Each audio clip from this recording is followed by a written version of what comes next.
8 h du matin. Nous sommes le samedi 15 août 2020.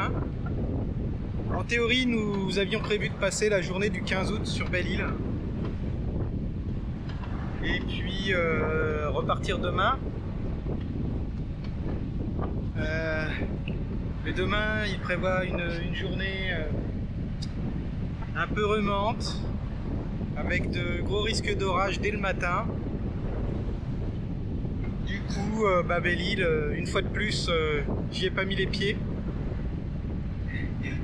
En 2015, quand j'ai acheté Néré, mon précédent bateau, c'était au Crouesti, donc on l'a ramené pareil sur la Charente, sur Oléron.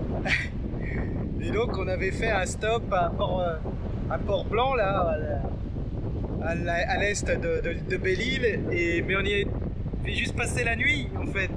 Et ben là c'est pareil. Alors Port-Querel est beau, mais on n'a même pas mis l'annexe à l'eau. Donc j'ai toujours pas mis mes pieds sur Belle-Île. Bon, ça reste quelque chose à faire du coup. Et là on est parti, donc il est 8 h du matin, je sais pas, je crois que je l'ai dit déjà. Et on est parti pour Noirmoutier, parce que la mer est belle et que c'est voilà, c'est mieux, c'est préférable avec les enfants, sinon on risquait d'être bloqué ici jusqu'au 17 ou 18 même. Et la fin des vacances approche, donc il va falloir vraiment penser à rentrer, enfin arriver en tout cas au Douai, à Oléron. Je dois laisser mon bateau, ensuite il faut aussi que je parte à Brest récupérer la voiture. Donc le timing se resserre, hein, on n'a plus qu'une semaine. Du coup, voilà, Belle-Île a été sortie de notre programme. Et on part vers Noirmoutier, on va aller à l'Herbaudière là, et on va attendre que les orages passent, et je pense qu'on essaiera de repartir le 18 de l'Herbaudière directement pour La Rochelle peut-être. C'est ce qu'on pense pouvoir faire, on le verra. Ça je vous dirai au moment donné. Voilà. Donc là pour le moment mer belle, on a l'air d'avoir un peu de vent, mais on va être au près. Ça ma fille va moins apprécier. Mais le bateau lui ça va, il aime bien. Bon, allez go, faut que j'aille préparer la voile. Alors petit conseil qu'on connaît tous, hein. Vérifiez les hublots avant de partir. Vérifiez les hublots, surtout les panneaux de pont.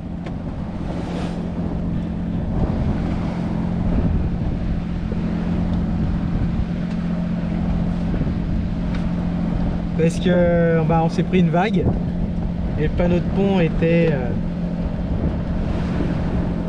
il était pas beaucoup ouvert, hein. Peut-être 5 mm.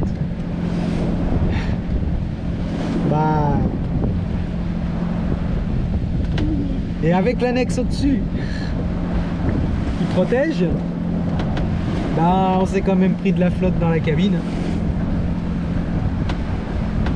Donc c'est la cabine avant.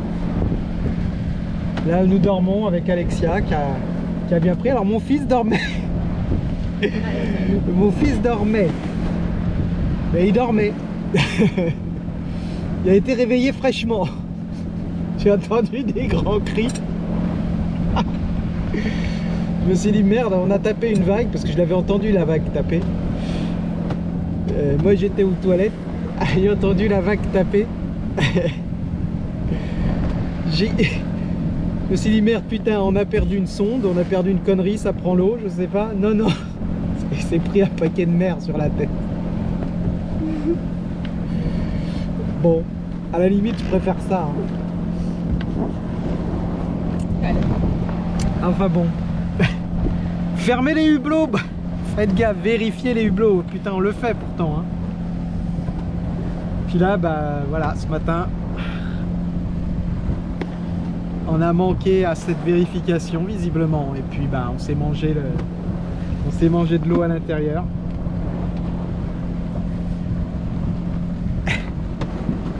C'est des choses qui arrivent, hein. Bon, sinon ça va. On va maintenant bien doubler Belle-Île. On voit l'île de Watt, l'île de Dick, là-bas. L'île de Watt est par là, dans le fond, tout au fond, dans la brume. Je pense pas qu'elle soit visible. L'île de Dick est par là, pareil, je pense pas qu'elle soit visible. Et là, je voyais des éoliennes tout à l'heure. Je suppose, mon fils me disait que c'était des éoliennes à la pointe Saint-Gildas. Alors je les vois plus parce que, comme vous avez vu, on a le soleil de face. Donc la mer était quand même un peu hachée ce matin. Là ça a l'air un petit peu de se calmer. C'est plus agréable parce que le bateau était freiné sans arrêt. On a les vagues de face ou de presque face. Et donc on était constamment freiné. Mais bon, là ça va. On a 16 nœuds de vent apparent. Que dit la pareuse? Ça va. Ça va.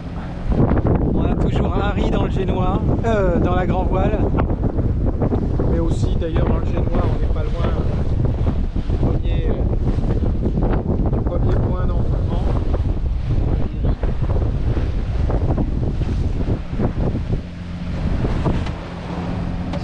Ça, c'est le principe des petits tirants d'eau, il faut réduire assez vite. Sinon on gîte fort et ça devient très inconfortable. J'ai éloigné la baume du vent aussi un petit peu pour le confort. En fait, je gère pas la baume. Je gère pas la baume comme en fonction du vent, je la gère en fonction de ma fille. Plus elle crie fort, plus je l'éloigne. Voilà comment je gère l'équilibre du bateau, en fonction des cris de ma fille.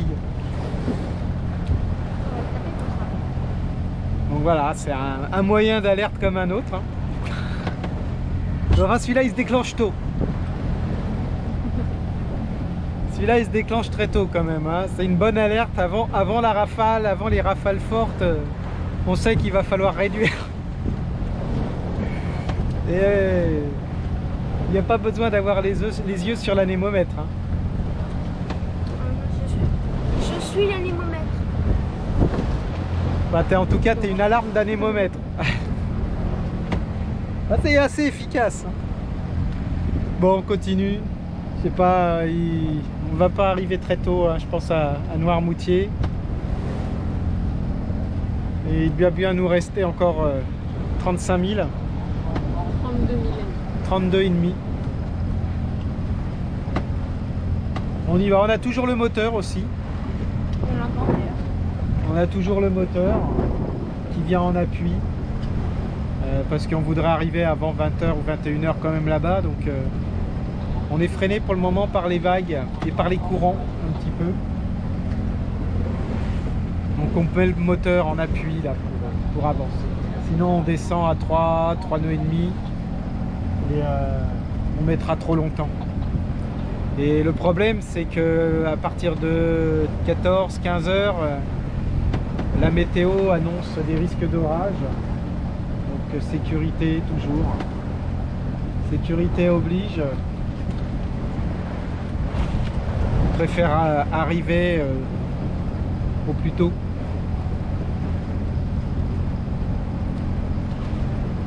Et puis c'est le 15 août. Donc il va falloir se faire une place au port à mon avis. Je pense que on est bon pour être à couple à mon avis. Bon, on verra bien de toute façon. On n'est pas arrivé. Alors.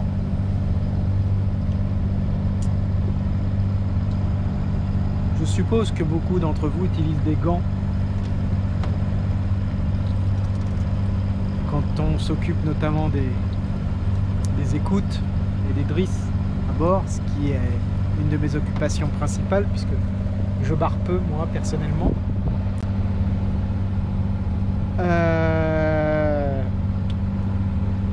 Il faut des gants. Alors j'ai des gants. Alors voilà, c'est les gants. Alors ce sont des gants Arken. Quand on le voit, on peut le voir là. Arken. Qui sont extrêmement usés, on le voit. Voilà, là on voit carrément le pouce. Donc voilà, et ça c'est la main gauche. Alors je vous montre la main droite. Voilà, la main droite c'est ça. Là, là, vous voyez, le petit doigt là.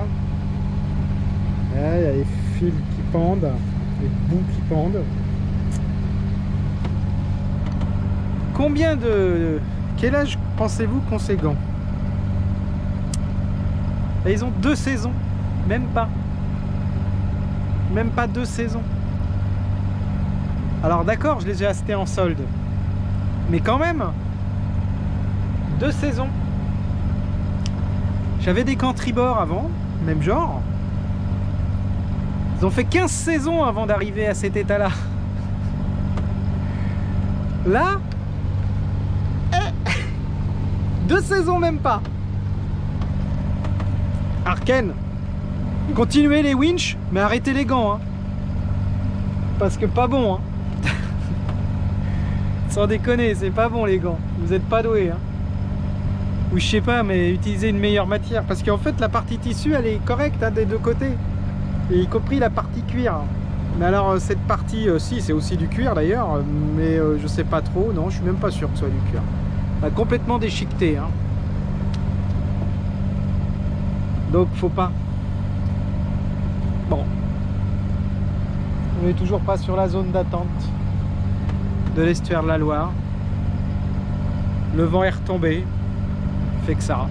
La mer est devenue très très calme. Hein. On peut le voir derrière là. La mer est calme. Il n'y a pratiquement plus de vent.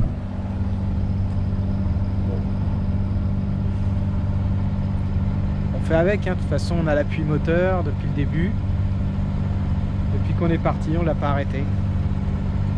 J'aime pas trop ça, j'ai jamais confiance d'utiliser le moteur comme ça sur une aussi longue, sur un aussi long moment. Mais bon, il a l'air de tenir le coup. C'est un MD, un Volvo MD 2020. Bon, il a l'air de bien tourner. Je le trouve plutôt silencieux par rapport à mon ancien Yanmar, mais je pense que l'isolation du compartiment moteur il fait pour beaucoup aussi. J'avais une isolation minimale dans le compartiment moteur de mon Gypsy. Bon.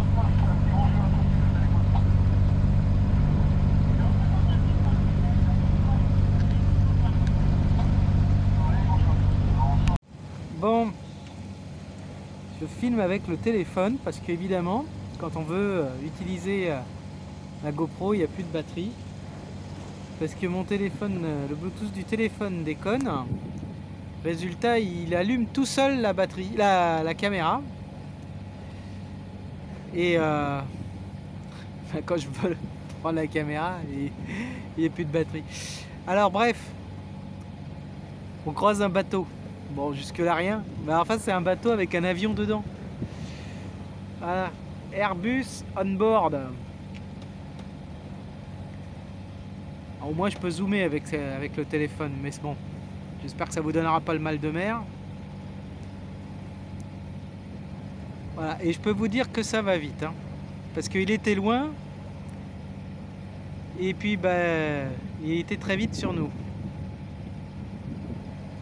Voilà, alors peut-être une carlingue ou une aile, des ailes, enfin je sais pas, enfin c'est des morceaux d'Airbus.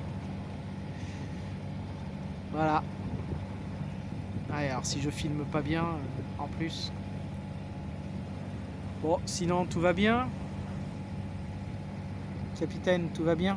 Oui. Bon, on est toujours à la voile, appui moteur.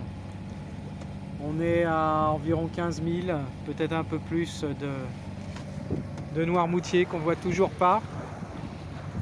On va traverser une zone d'attente de l'estuaire de la Loire.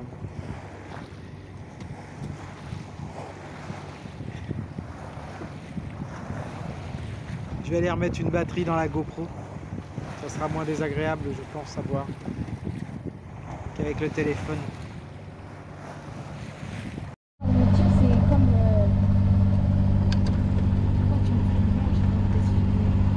Noirmoutier, c'est comme? C'est comme l'île de Ré. C'est-à-dire? Bah, c'est fin et c'est long.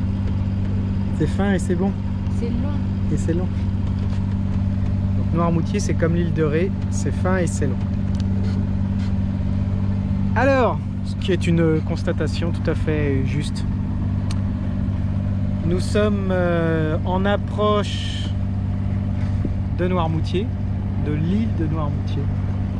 Là-bas, je ne sais pas si on peut la voir, on devine le feu qui est sur l'île du Pilier. Et Noirmoutier dans la brume encore au fond là-bas. Donc là on a c'est mer calme hein, par rapport à ce matin au départ. C'est mer très calme et combien de vent? Ouais, c'est pas transcendant le vent. Hein. 2,7 vent apparent. On aurait peut-être pensé génois parce que là... Et le génois est vent debout. Donc on va rentrer le génois. Parce que là il est dans les barres de flèche. Et c'est jamais très bon.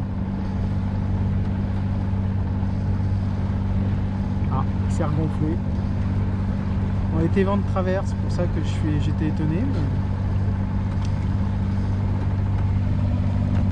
Donc voilà, on aura du coup utilisé le moteur pendant tout le trajet. 9 heures de moteur. Bien aidé par les voiles à certains moments, hein. On est monté à plus de 6 nœuds avec les voiles. Et finalement, le temps ne semble pas orageux pour le moment. Peut-être un peu sur le continent. Et pour le moment en mer, il y a quelques cellules nuageuses qui pourraient être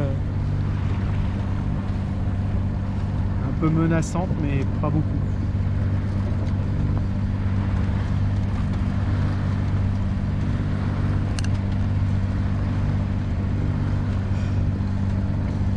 Alors on y va. L'entrée est un peu... faut prendre bien au nord pour l'entrée sur Noirmoutier. Elle n'est pas compliquée, mais il y a pas mal de caillasses là sur le nord de l'île. Donc il faut faire attention où on met la quille et bien respecter le balisage. Pas mal de roches immergées. Alors je ne connais pas la profondeur, mais c'est gavé tout autour là, donc faut faire attention où on pousse les traves.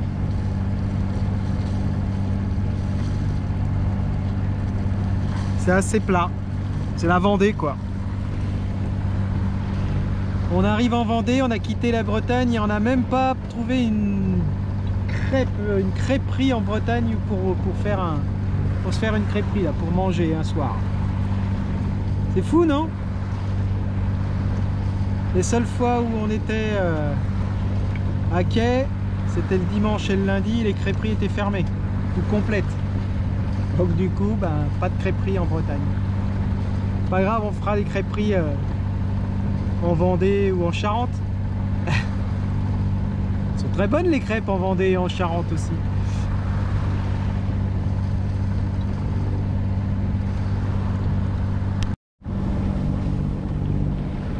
Alors l'approche de Noirmoutier se poursuit. Là on a l'île du Pilier avec son grand feu là-bas. La Cardinale Grand CC, je crois, quelque chose comme ça. Et donc on est en approche là de l'Herbaudière qui doit être par là-bas, je suppose.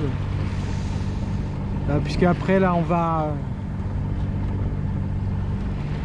virer un peu sur tribord. Alors, on est plein vent arrière, donc je peux pas dire ni dire. On va l'offer dans tous les cas, on va l'offer, mais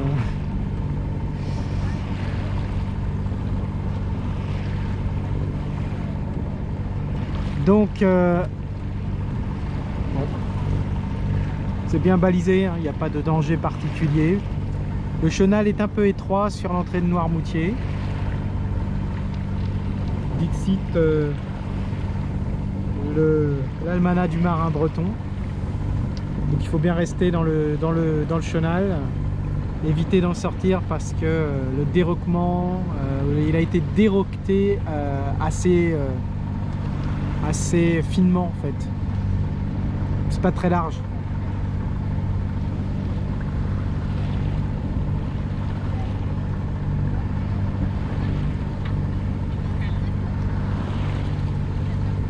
Voilà, hein, on a le petit bouquin, je pense que je suis pas le seul, à chaque entrée là, de port, surtout quand on ne le connaît pas, pour se faire une idée des pontons, etc. On va aller voir s'il y a de la place. L'almanach signale qu'il y a un petit peu plus loin vers l'est un mouillage plutôt agréable. Au bas du banc de la chaise, avec une bouée d'eau saine qui le signale. Donc bah, si besoin et que le port est complet, on ira là-bas. On a toujours un moyen, hein.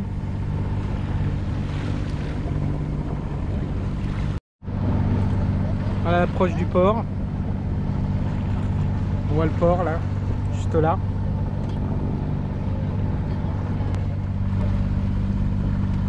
On commence à voir les vertes. Tu les vois là-bas? Tu vas pouvoir abattre encore. Voilà, on arrive, on voit les vertes là-bas.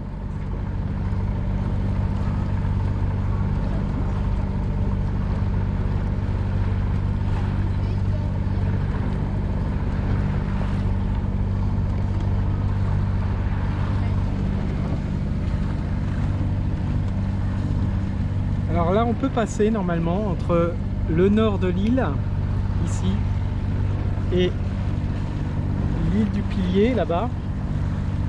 Là il y a une passe, il y a un chenal où les courants sont relativement forts et c'est probable qu'on passe par là quand on repartira.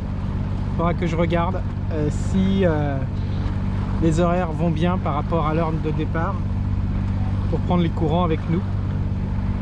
Il est normalement bien balisé, mais peut-être un peu remuant et avec de forts courants, donc à bien préparer.